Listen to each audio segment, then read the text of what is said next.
Hey, mountain climbers. I am so excited and honored to have RCC's assistant pastor, Brian Baer, as my guest today. So, this interview was actually supposed to take place out at RCC's youth camp because that camp was so instrumental in opening a lot of huge doors for Brian that got him to where he is today. But due to COVID, we are not having camp this year, but we are having a youth revival out at RCC, and it's starting on Wednesday, July 8th, going to Friday, July 10th, and we're super excited about that and would love for you to join us.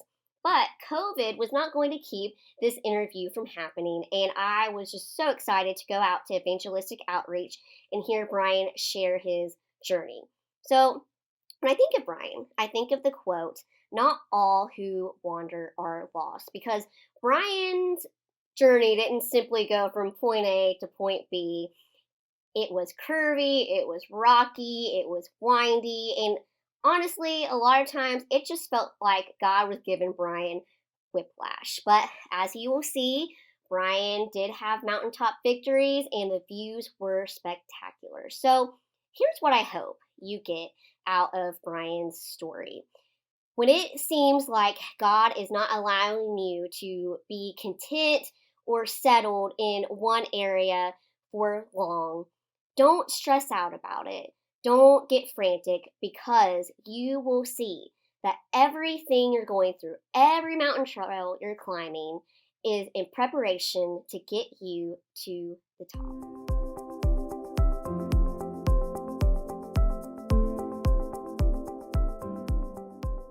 Hey, Brian, thanks so much for being on Mountain Climbers. Thank you for having me. I really appreciate it. You're welcome. The honor is all mine. We originally planned for this to happen during RCC Youth Camp. It's sad that, that's not happening, but, it's the times, and, we are having a youth revival. And yeah, we're really excited about how God turned that around. Yeah, and I think that is going to be awesome, and I'm excited for that. And, I think it's great that, we're doing your episode now because RCC Youth Camp has had a big impact on your life. And that's why, we're doing this. And I'm just so excited for everyone to hear that journey. And, a journey has to start somewhere. And to me, that's probably when you got saved. So can you share your salvation story? I'd be honored. I've said it probably so many times in revivals that people could probably quote it. But it never gets old. Exactly. Of course, I was raised in a Christian home, raised in church. Yeah. And I was 5 years old. My dad pastored Northmoreland Christian Baptist Church on 139. Okay. There close to Rubyville. And my uncle Gary Brown was preaching. And I remember distinctly because it was the first Sunday in September. I did not know the date for so many years. Yeah. But then with technology, you can go back and find out. I knew it was the first Sunday of September because that was our homecoming. Okay. And so I found out later it was September the 6th, 1981. Okay. And it was in the evening service, and my Uncle Gary was preaching about hell. And I was scared to death. And I, of course, being raised in church, I knew, I hate to say lingo, but that's basically what it is. You know the terms. Exactly. You know what people say, but I never really truly understood. Yeah. And so the love for God that I have now, I didn't have then because I didn't truly understand it all. I was just a kid. Yeah. I was scared that if I wasn't right with God, that, my eternal home would be hell. So I was scared to go to hell. Exactly. And so, as I said many times, it was the second verse of Just As I Am because they'd already sang it through. And I said, if they sing that second verse again, I'm going to go. Yeah. And she sang it again. And so my heart, you know how it goes. Yeah, exactly. Conviction fell, and I walked out and I knelt at that middle aisle, middle altar rather, and I remember the people around me. Yeah. I remember, the feeling I had, and so it was a great experience. And, and over the years, I've actually had to, I don't want to get ahead of myself with our interview here, but. Satan, when you get saved at an early age, Satan really fights that you really understood or that you got anything at all. Yeah. And so I've had to take him back to that spot, and I'm so thankful the church is still there. Yeah. And there was a time in their ministry they had the church open during the day for people to come and pray, and I would stop there all the time, just me and God, and I would just go to that spot just to rub it in Satan's face to say, hey, I know what I got when I was here. So that was September the 6th, 1981. So, 5 years old. You know, you say this all the time from the pulpit, and you sounds like you take your own advice. Yeah. You have to go on what you know sometimes, and not what you feel. That's exactly right. And it sounds like that's what you've had to do a lot. And I would say a lot of, you know, people who got saved at young ages have to do that. I know I've had to do it. So you're not alone. It's very common. Especially for us that have been raised in church our whole life. It's one of those things that we never really, I don't think we truly ever appreciate till we get older. What God's kept us from. But at it, it's a battle. It's a fight. Definitely. It's a different kind of battle. But it's still nonetheless.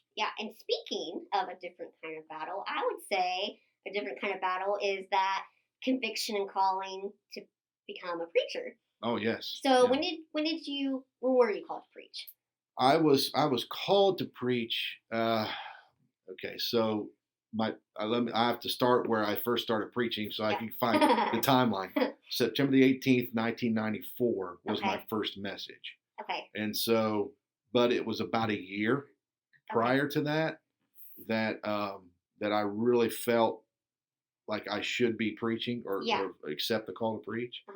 Being raised in a preacher's home, and a pastor's home, I guess that's why I put it off so long, because I didn't want to do it. Yeah, exactly. I really didn't. I mean, I saw what that was all about. Even though we were sheltered, my sister and I were sheltered from the inner workings of a church. But still, I'm like, it doesn't really seem. I enjoyed church. Exactly. But I just didn't really, I didn't know what God had planned for my life. Does it mean this is all I'm going to be doing? Yeah, exactly. And at the time, I was just out of high school. Well, I was a senior in high school when God really started speaking to me. And I'm like, I want to sing. That's kind of what I wanted to do. I really wanted to sing. Because through high school, I did pretty good with my relationship with God. And emphasis on pretty good. and then my junior year, for some reason, I went through I hate to say sow my wild oats because that's an overused phrase, but I really got away from God as far as His will for my life. I really can't explain it other than that, and I really hate going even thinking about it. But then I really nailed it. I don't want to say I was my assurance, but I really sanctified my life to what God wanted me to have, and I was at the point where, certain things had happened in my life that led me to that point, and so I really surrendered to the fact, God, I really, we reach a point in our life where we're like, God, I really don't care what you want me to do. I just want you in my life. I want you to be first. That's what it was. I prioritized Him. And so, and after that, my senior year, God really started dealing with me about preaching. And, so for an 18-year-old, actually I was 17, because I graduated when I was 17. I was young in my class. It was really tough. And so really young, I spent about a year really arguing or questioning. But I've always struggled with really feeling like I'm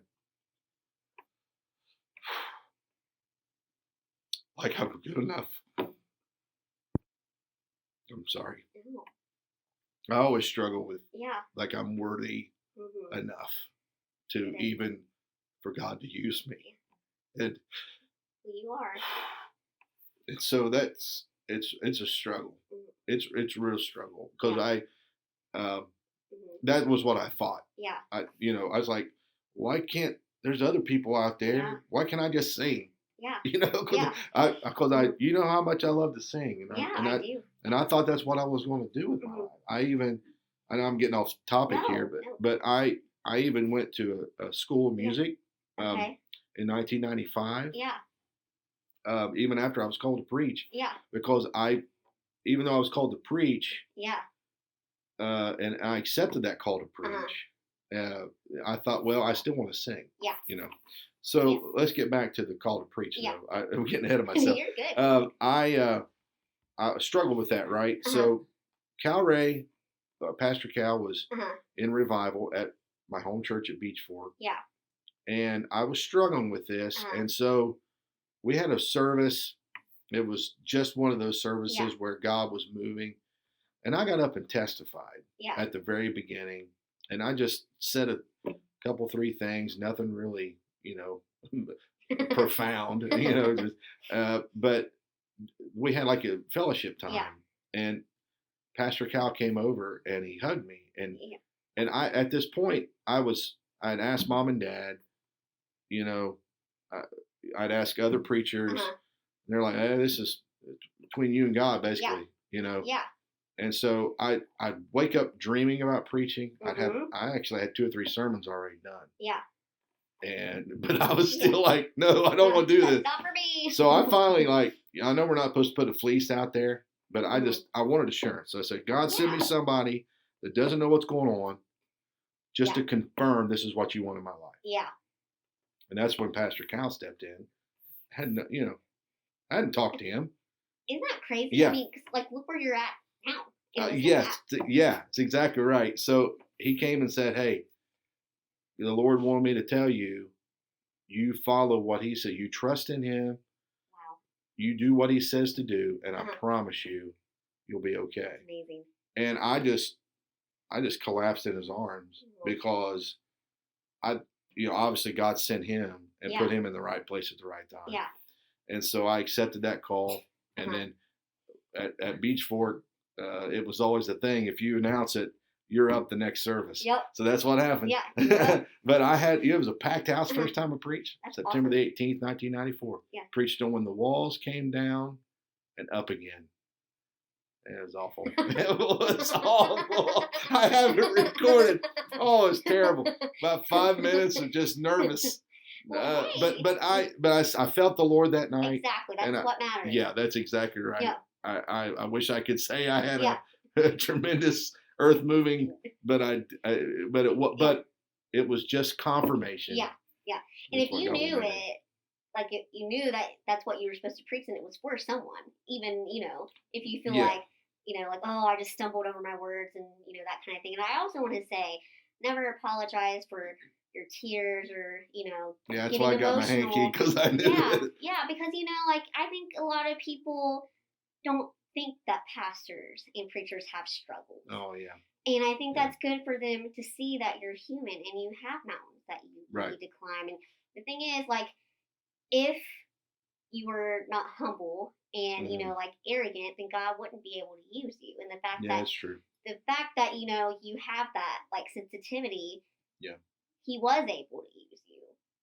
You wouldn't be here if he wasn't. Yeah. So I have to fully rely on him. Exactly. I can't do it without him.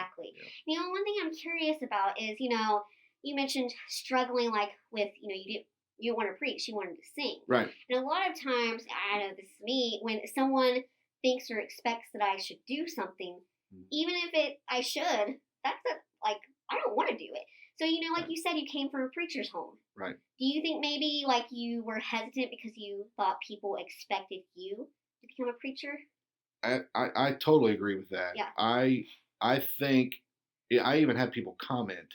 Yeah. And that doesn't really help. No. Not at all. I guess that would be great advice for some people is that if you see something within somebody else that they don't see within themselves, you can encourage them. Yeah. But the worst thing we can do is place a calling on somebody else's life. Yeah. But when it's not God's time. Yeah. Because it's all about God's timing. Exactly. Best thing we can do is pray for them and allow God to reveal it to them. Yeah. But I had people say, well, you can't help but be a preacher, can you? Yeah. Because my grandpa Brown, James Ray, he always boasted, not boasted, I guess, but he was very proud of the fact that with me included, and my brother-in-law, there were 6 preachers in his family. Oh, yeah. So, coming down the line, it was just like a natural progression. Yeah. But yeah, so that's really scary in a way, because you almost feel like I'm living up to people's expectations. Exactly. Instead of what God wants me to do. Yeah. Yeah. And so, like, there was a lot of pressure on you. So how did you know it was your own unique calling? Oh, that's a great question. I really, would it make sense to say it took me a little bit? Yeah. No. It took me a few years. Yeah. To really, even after I accepted the call. Yeah. Because I struggled with, here's where my struggle was. I wanted to sing so bad. Yeah. That's what Brian wanted. Yeah. I went to this school of music. Yeah. I met some people there. I actually, not getting too far ahead, but I had some opportunity to try out with some groups to travel full time. And that's what I wanted to do. Yeah. And so there was this inward struggle, singing for the Lord, preaching for the Lord. Both are great, right? Yeah. No, not really. If God doesn't want you to do one, so I'm like, I really had to struggle. Yeah. So I had to really, again, hit the altar and say, God, I'm struggling here inwardly. Yeah. I need to know what you want me to do. And so God just hit me and said, I called you to preach. Yeah. The talent that I give you to sing is not what I've called you to do. Trust me. Yeah. And I promise I'll fulfill that desire. And so, and he has. I get to sing more than I but it's weird how once you resign to that fact, it's like all of a sudden God just replaces that with the right desire. Yeah. Which Psalm 27:4. If you delight yourself in the Lord, He'll give you the right desires. Yeah. So I'm finding that the common theme through all this is I just had to get God in His right priority. Yeah. And and the cool thing is when you do finally, surrender in like right desires, the desire you wanted before, a lot of times He gives it to you. It's just like trusting it. Absolutely. And much better. Exactly. Yeah. Exactly. Like you said, like you sing all the time. I mean, it's like a joke in the church when a new group comes. Okay, when's Brian getting up to sing with them? Actually, it's my people. Of course, you probably figured it out by now. It's my goal in life to sing with every group that comes along. Yeah. I think we're on to you. I think you're. I don't know. I just. It's kind of a funny thing. Everybody, I've been made fun of over the years for like knowing every song ever written or whatever, and I cannot tell you how that happens. No. I just do. Yeah. And I'm not trying to sound like I'm some savant or anything. I don't know why. Yeah. But then of course I'll probably get up tonight and forget Amazing Grace. But, like, okay, Lord, I'll stay home. Yeah, that's exactly right. Yeah, He has a way. But it's weird. I've always loved music, and I listen to all kinds of music, and especially Southern gospel. And so it was one of them things that God. Yeah. So if there's a group that comes by, I probably know their song. Yeah, definitely. And so go back into the accepting the call to preach. Yeah. When you finally did accept it, did it just like a weight? Oh yeah, absolutely. It's the old saying goes, it's like getting saved again, but it's different. It's the feeling of sin being lifted is like a clean sense of a new life. Yeah. An overwhelming peace. When you're wrestling with a calling. Yeah. The burden. It's not a bad burden. Yeah. It's a burden of responsibility. Yeah. And so when you accept that and realize that you're not doing this by yourself, that God is doing it with you, and actually He is the one, He's allowing you to do this, and He's the one taking the burden. Yeah. It's like that burden is shifted. Yeah. You still have that responsibility, but it's like an assurance, knowing that, wow, God's here with me, and there's peace in that. Yeah, definitely. And you mentioned too that you accepted the call right around the time you graduated from high school. And so, as everyone does, you have decisions to make after you graduate from high school. Yeah. So how did you decide between furthering your education and not stepping out into a full-time ministry? Okay, this was, I was still struggling with wanting to sing. Yeah. And the thought of full-time ministry never really entered into my heart at that time, because it was, I really felt like schooling was where God wanted me to go, and He did not, put a stop to that. Yeah. So I had all intents and purposes of, I applied to Ohio State. Yep. And I got accepted there. I was going to, I had plans to live with I think the first year you have to live on campus. Second year I was going to live with my cousin who was a firefighter. Okay. He'd already offered his home. That's awesome. And so I was going to major in graphic design. Okay. And possibly, back in my mind, I thought maybe art teacher if that didn't work out. But that was my plans. Yeah. And I'd been accepted. Yeah. And I was like, OHIO. Yeah, exactly. Good bucks. Exactly. So, that was your plan. And anyone, like you just said, who knows you, knows that you're a huge OSU fan. But then at the last minute, your plans changed. Sure did. And instead of going to OSU, you stayed here and went to Shawnee, correct? Yep, Shawnee State. Yeah. Okay, so how hard was that for those plans to be shifted? Okay, so this is going to sound weird. Very easy. Really? Yeah, you know why? I was shocked. Why? Because of Heather? Yes. That's exactly right. You hit on the head. I met the girl who is now my wife. Yeah. And well, that will do it. When I realized that I was going to be 2 hours from her, I'm like, I ain't going to do this. Nope. Thankfully, it all worked out that we met before, before I even left. Yeah, because, you apply back. I applied my senior year, and I met her February, March of my senior year. Yeah. And so once that, I'm like, I don't think, there ain't no need to go up there. Yeah, exactly. Like, so, I know what I'm supposed to do next. So that was God, of course, but it was very easy to make that decision. Yeah. Yes, I mean, that makes And actually, sense. my dad, as much as, he was a Ohio State grad. Yeah. And as much as he hated the fact that we probably wouldn't have season tickets to a football game, he, it was, they were all fine with it too. Yeah. Well, I mean, they would have to be. Yeah. A lot less money and scholarships were readily available. Hey, pros and cons. Yeah. So you went to Shawnee and did you graduate? Yeah, I did. Okay. I was going, I thought, well, at least, here's how I justified it. Yeah. I'll stay here 2 years and get my prerequisites out of the way. Yeah. Still major in art. Yeah. And then I could transfer later to Ohio State.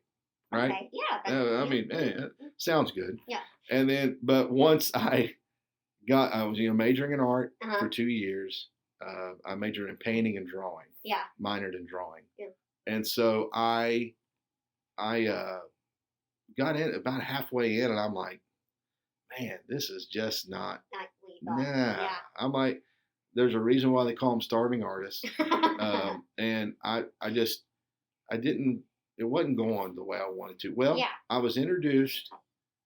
Prerequisites, you're required to take other courses. So I was introduced somehow. It's foggy right now, but into the drafting, computer-aided drafting and design part. And so I always loved computers, and that technology was getting a little better. And so I switched my major to computer drafting, and that was actually ended up my degree. I went 4 years and got a 2-year degree. Yeah. So there you go. But sometimes that's how it works. And if I, looking back, if I would have stayed another semester or two, I could have gotten a bachelor's in what they call. Actually, I could have mixed the art and the computer drafting, got a bachelor's. Yeah. But anyway, I had already at that time drafting was a much needed field. Yeah. And I already had a job. Yeah. Once I graduated. Well, so there was no really need to switch. So that was actually computer aided associate of applied science. Okay. in computer-aided drafting and design. Sounds very prestigious. Yes, it does. I like the title. But obviously, it's helped you with what you do now, so it's really cool. And after you graduated, and I don't know the time frame, but this after you graduated, I do know you did a lot of different things from DJing at Joy FM, singing with Mike Blanton Evidence, and you now know all of that stuff was to prepare you for what you're doing now. Ma'am. Yes, but ma'am. When you look back, do you sometimes wonder, or did you wonder during that time, what are you doing, God? It was from 1997 to 2001. Yeah. Was, you talk about, there's no roller coaster that can be built. Yeah. That could even describe. You probably had whiplash. Oh, absolutely. What my wife and I went through. Yeah. Having my daughter, getting married in 97, going right to work. Our honeymoon was a day and a half, 2 days because I had to go back to work. Yeah. I worked in Cincinnati. Yeah. And then I worked for Fifth Third. Then I transferred as a property manager to the Hillsborough branch. Then I was there for a little bit. Then went to an architectural firm. And then a job opened up at Joy FM in Kentucky. During this time, I got to sing with Mike Blanton Evidence. Singing, God brought that back. Yeah, that was during that time was when I was really struggling. Yeah. And God sent Mike and Teresa. Perfect. To allow me to sing. Yeah. He actually allowed me to sing with them to show me that that's not what I wanted to do. Wow. Does that make sense? Yeah, that does. Yeah, he allowed me to meet some great people. Yeah. To get to actually meet some people and pastors and churches that have the dearest friendships over these years. Yeah. And but I did all that. Yeah. Moving, buying a home. Yeah. Having a baby. Yeah. Abby was sick. She needed surgery. Yeah. I mean, stories go on and on and on and on. And I'm,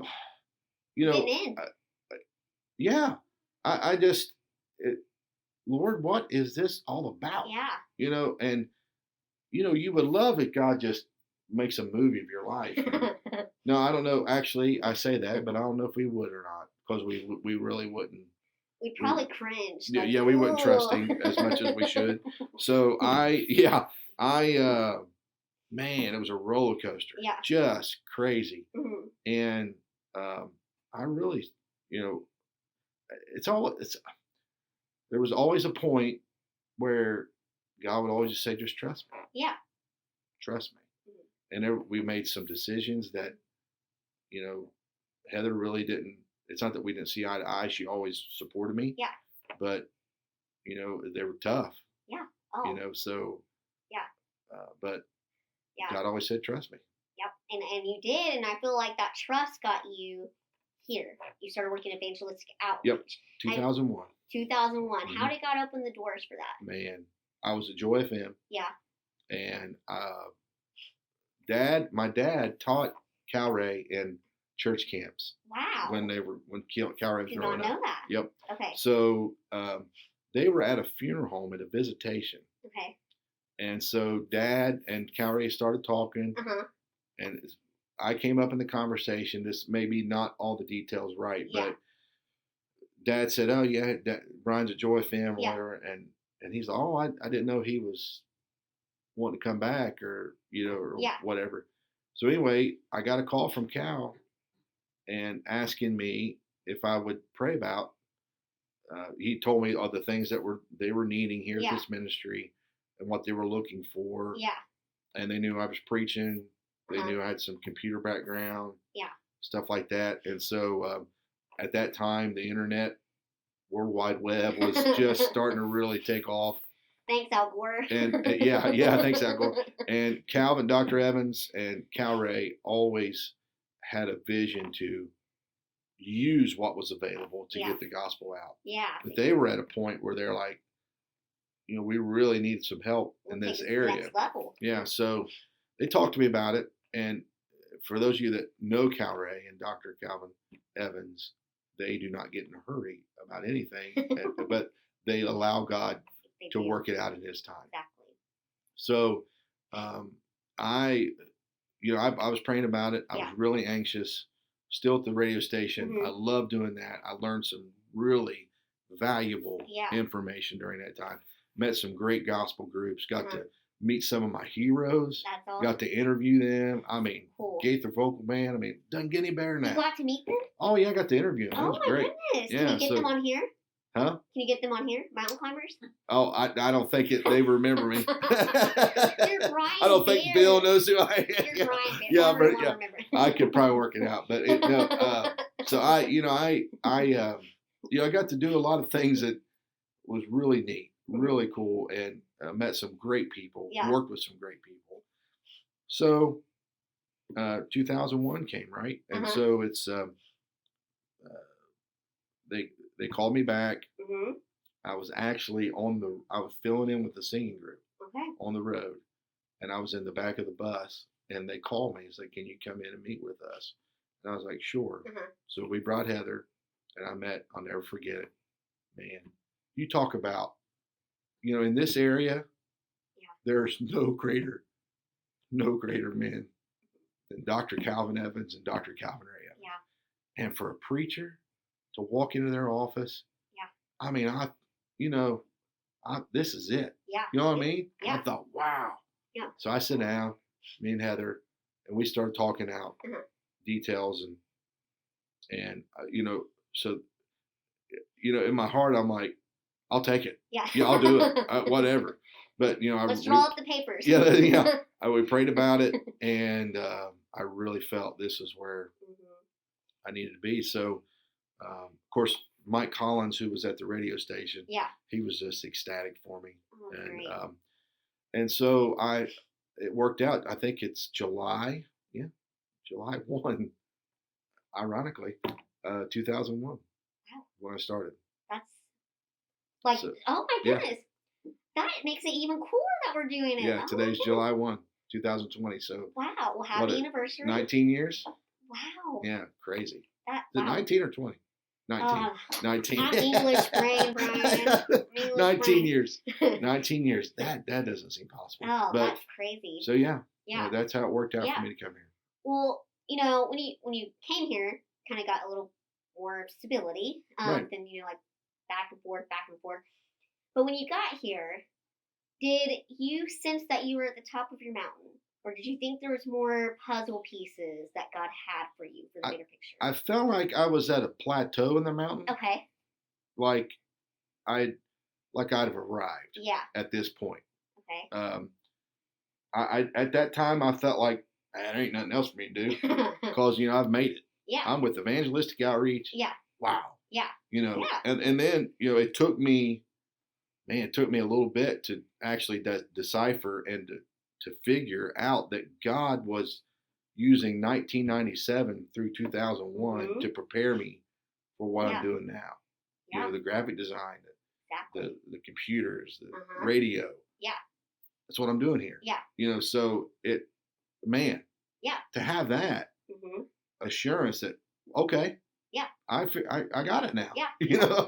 I know what you're doing. So I hit that plateau and I'm like, let's enjoy it. And I think God does that in our lives. He allows us plateaus, not a constant climb, but plateaus, because to sit back and enjoy the view where we're at, to sit back and enjoy and also take in what he's done for us, to really appreciate where we came from down at the bottom. Yeah.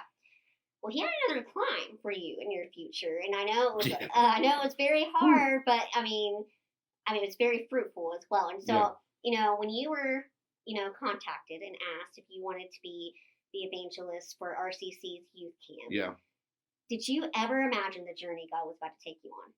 No, I didn't. I, of course, coming on here, I started developing a relationship with Rubyville. Yeah. Visiting the people at the hospitals, the young people. Yeah. So they asked me, Tim Buckle asked me to, he was the youth leader then. Yeah. And so he was coming out, actually. I think it was his last year, and then Donnie Kasem was coming on. Yeah. But so I did youth camps, and man, it was just awesome. Yeah. Just unbelievable what the moves of God. Yeah. I think for 5 years straight, I preached. You did. The youth camps. Yeah. I think I still hold the record, by the way. I think you do. I think most consecutive. You everyone has like a main evangelist, and right.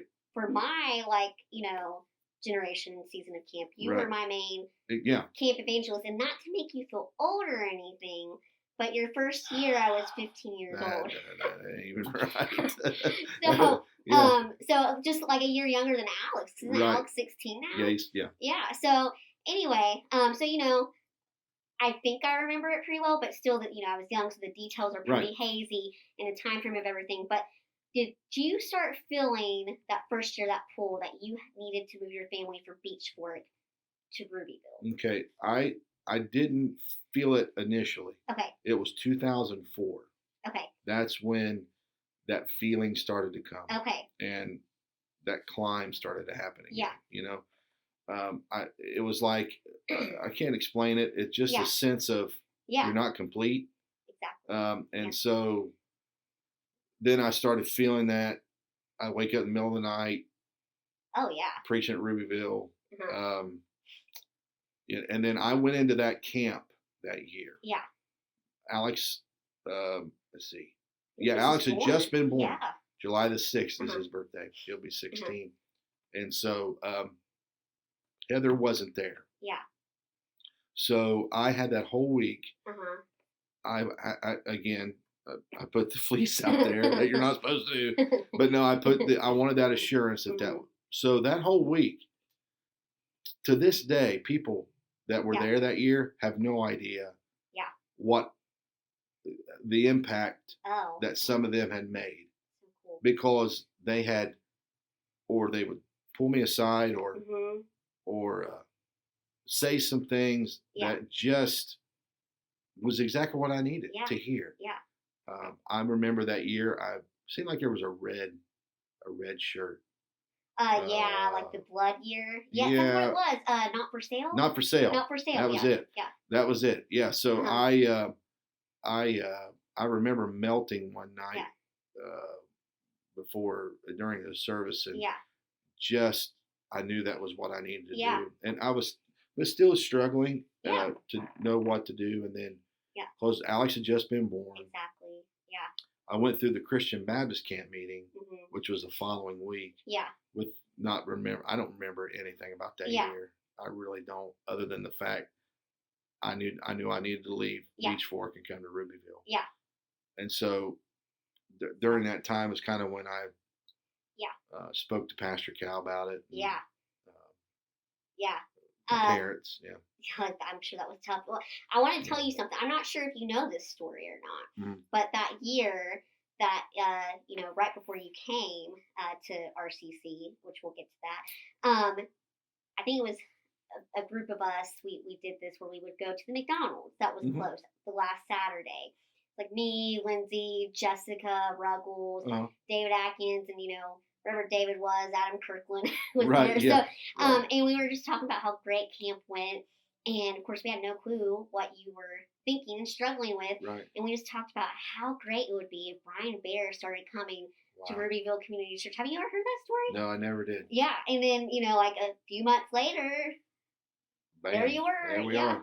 So I mean that was so cool, and so I'm curious. You said eventually you talked to Heather about it. Once you knew like, okay, this this is for real. I'm not just really hearing this. How did that go? She didn't like it. Yeah. Not one bit. And here's the reason. Yeah. It was great reasoning. For sure. Yeah. Her dad just got saved. Oh yeah. Her mom was going to church. They were going to church together. Yeah. My son was just born. Exactly. She had I think she was teaching Sunday. I'm not sure if she's teaching Sunday school. Yeah. I was teaching Sunday school at Beach Fork. But all of my family went there. All of her family. Yeah.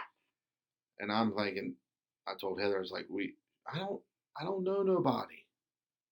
I'm just, everybody. Yeah. It's easy for you. Yeah. But it's hard for me. I'm really backward. And so I knew all that. I knew that. Abby, of course, she was able to come to pre-camp. Yeah. So she had her friends, Becca and Grace and all them. Yeah. And so I said, honey, this is what we need to do. And I'll never forget again, my awesome wife. I don't understand. Yeah. But it's basically she put the ball back in my court. You know, you're responsible for this family. Yeah. You make the God makes the decisions. You follow, and we follow with you. Wow. Yeah. And basically saying, I know what she meant by that. Yeah. If it falls flat, it's on you. Yeah. And I knew that. Yeah, That's a huge responsibility. Yeah. Yeah. So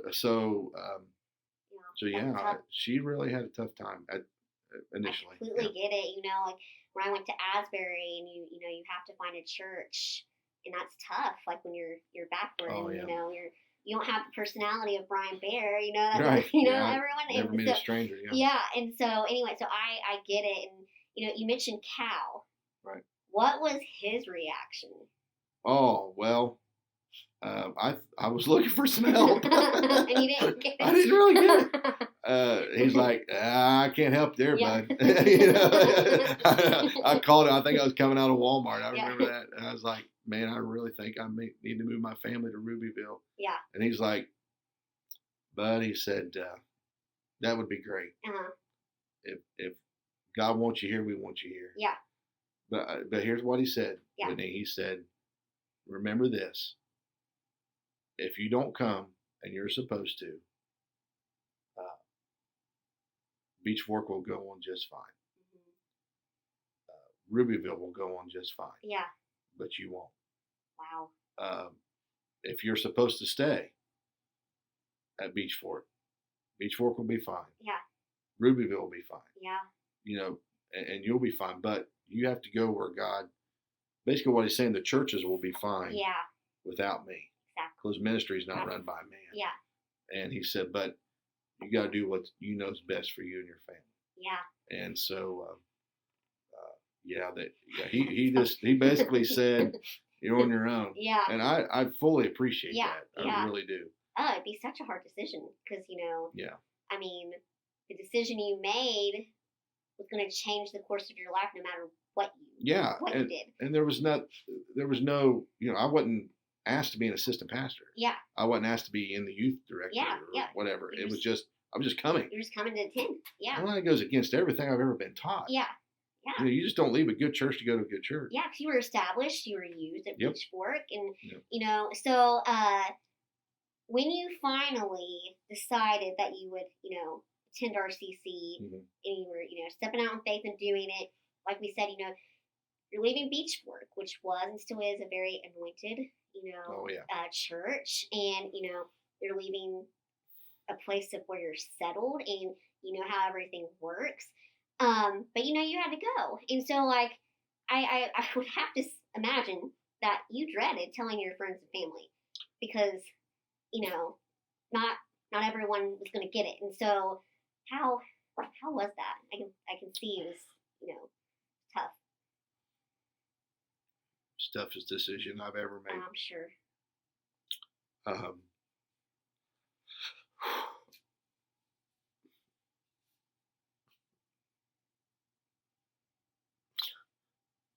I didn't want to leave my mom and dad. I didn't want to leave my papa. Yeah.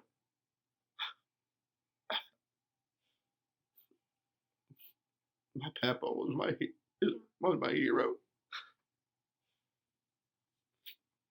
And I didn't want to leave him. Yeah. But I didn't want to disappoint him either. Yeah. And I didn't. My mama, my whole family. Yeah. I just. It's hard when you know, you know, looking back, I wasn't going across the country. You know, I wasn't going out to mission field or, you know, I'm just going 30 minutes away, but it's still, it's when you're used to something and you're comfortable and you're still being used. Exactly. You know, because I was still here at Evangelistic Outreach. And but man, it was just so tough. Yeah, and you probably didn't want people at Beach Fork to think something was wrong because nothing was. That's it. It was wrong. The hardest service there at Beach Fork was telling people. Yeah. Well, I tell them mom and dad first. Mom, mom was very understanding. Yeah. Dad wasn't so much. He wanted things to be a little bit more uh, well, You're going for planned a out. purpose. Yeah, You're yeah. going He for wanted. purpose. He Yeah. wanted. Well, if I knew that you were going to be an assistant pastor, or if I knew you were going to be a youth director, Yeah. I'd be a lot better with this. Yeah. But just to go. Yeah, it doesn't make sense. No, it doesn't make sense. Yeah. Yeah, that's exactly right, Whitney. It Yeah. doesn't make sense. Yeah. So that's what made it hard was I went first time in my life I remember ever going against my dad's advice, and that's tough. Oh my! Doesn't matter how old you are. No, I always seek. Yeah. I've had to call him a couple times this week seeking advice. Yeah. Because Dad, he knows a lot. Yeah. He would say he knows it all. But I, yeah, it was a struggle. So, yeah. But I just knew that's what I needed. Yeah. Yeah. I knew it. Yeah. And so yeah, and then telling the people at Beachford, they were understanding. Some of them still haven't forgiven me. I think some of them had maybe in mind that I would eventually be a pastor. Yeah. So, and that's what I kind of envisioned down the road. And that makes sense. That makes sense. God usually doesn't make sense. So. Yeah, usually what God does doesn't make sense at all. Yeah. Once you see the bigger picture, it does. But at first, it doesn't. And, that's a great segue into my next question. You came to RCC, you started attending, like you said, weren't an assistant pastor. Right. You weren't, a singer, or, like a youth leader. So you just attended like as a person in the congregation. Yeah. Did you, when you came, did you sense like, okay, like again, you plateaued, I'm done climbing? Right. Or did you sense, okay, I think God has something more for me, but I don't know what it is? I've never told anybody this. Okay. I knew I was going to be the assistant pastor. You knew it. Yeah. Yeah. You just didn't know how it was going to happen. Yeah, you're exactly right. God woke me up in the middle of the night, and I remember telling Heather, I said, I don't know when or how, but I think I'm going to be an assistant pastor one day. And so God giving me that little nugget, I guess, made it a little easier, justified. Yeah. But I couldn't say that. I couldn't just say, "Oh, I know I'm gonna be," So might as well put me in. Exactly. No, that ain't the way it works. No. I just had God's taught me all this patience through all these years. Yeah. Wait on Him, and I tried my best. Of course, at that time, Barry was helping Calray a lot, Barry Pelfrey. Yeah. And he had left to start his own ministry. Yeah. And so I think that was around the same time when I started coming. Yeah. And so Cal kind of took me under his wing, and I kind of stepped up and said, I'll go to the hospitals, I'll do whatever it needs done. And so that really was a great opportunity. Yeah. God opened it. Tough too, because like you said, you couldn't tell people, like even your parents, when you were telling me you were in Beachford, like, well, nobody. Hey, just so you know, like this will ease your mind, but I will eventually be the assistant. Right. So that was probably tough too, because you kind of had to take it, Yeah. while knowing, like, okay, they'll see, right. but I have to take this for now, and that's really, really tough. And looking back at the mountain trails that you've had to climb, and I know they were tough. They're been curvy. There's been some sharp rocks and everything. But I would just, if I were you, I would have to look back at it and just smile, because it's just so amazing. I mean, like, is that how you feel? Oh yeah. I mean, it's the Mount Vesuvius of spiritual journeys for me, and I know everybody faces their own kind of that. But for me, it was, it was a plateau that I've never been able to come down from yet. And when I will tell you this, when I finally, in 2006, is when they asked me to become the assistant pastor. Yeah. For the first time in my life, I finally felt I've arrived. It all came together. You knew. I can't explain it. Yeah. It's just a sense of contentment. Yeah. Now, will that ever change? I don't know. Yeah. But right now, I'm exactly where God wants me to be. Yeah. I have no doubt at all about that. Such a good place to be. It's a very good place to be. Mm-hmm. Contentment, God first. Yeah. Knowing where you're supposed to be, that God wants you there. Yeah.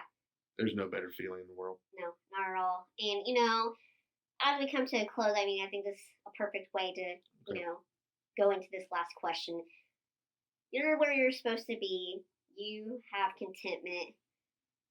But you didn't always have contentment. No. And, you know, I know there's probably, you know, people like, you know, evangelists, singers, full-time, you know, people in ministry, whatever their ministry is. Right.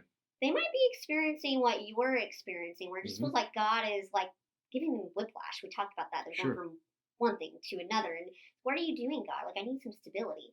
And, you know, they wonder, like, you know, how am I going to support my family? You know, like how, you know, what's the next step? How do I discern God's voice? And how, you know, tough thing that we talked about, how do I, you know, explain to people things that don't make sense, you know? Yeah. So, you know, I would love for you just to give them advice, you know, to keep trusting, keep climbing, even though it feels like you're on all these different mountain trails. How can they get the spectacular views up at the top of their mountain that you have?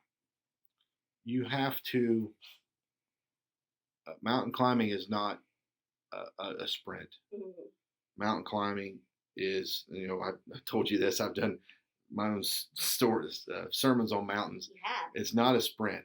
It's a step at a time, and every step is strategic. Yeah. Because if it's the wrong step, you got to think about each step before you take it. If not, it could be your last. Yeah.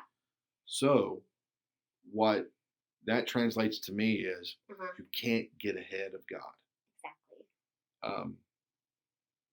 Sometimes we, being young preachers, young in the ministry, we want to attain certain positions or levels.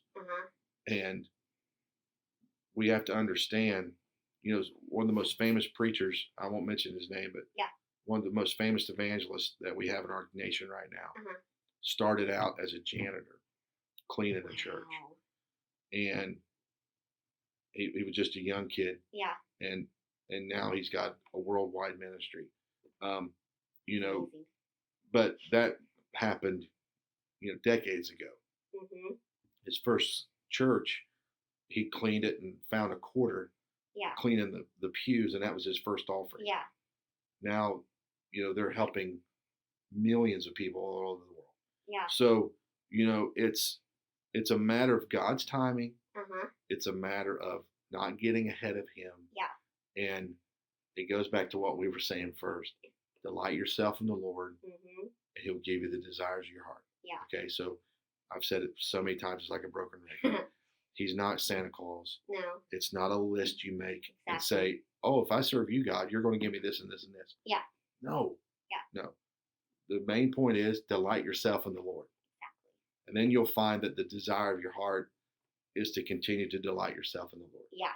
And when you put him first, when you trust him and know that every day of your life, you are where you need to be. Yeah. It may not be where you want to be. It may not be where you think you're going to end up. But if you know at that point in time, you're content with where God has you, then, you know, there's nothing wrong with having goals. Yeah. Nothing wrong with having vision boards. There's nothing wrong with, you know, without a vision, the people perish. Yeah. I believe God, there's nothing wrong with having a vision for your ministry. Yeah. But always be pliable, always be moldable. Yeah. Because you may grab onto a rock and it may slip. Yeah. You may get to a place and you're like, oh, actually the map says this, but that looks better. So, you know, you just have to be able to be moldable, pliable, be clay in his hands. Yeah. And, trust is a major thing when it comes to climbing. Yeah. You got to trust your equipment. You got to trust yourself. Yeah. And mainly you got to trust what you're holding on to. Yeah. And as long as we're holding on to the rock, we'll be fine. Yeah. We'll make it. We will. We'll make it. And then we get there and we'll look around and say, wow, yep. not as big as I thought it was. Exactly. I couldn't agree more. Yeah.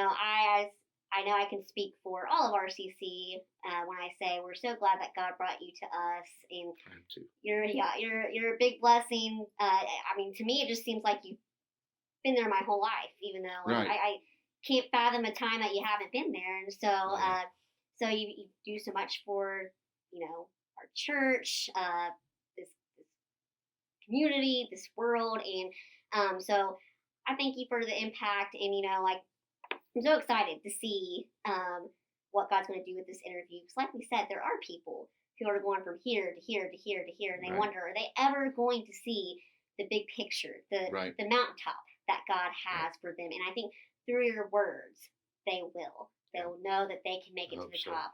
And so to me, that shows me that you show them this truth. When your strength comes from the right source, there's not a mountain you can't climb.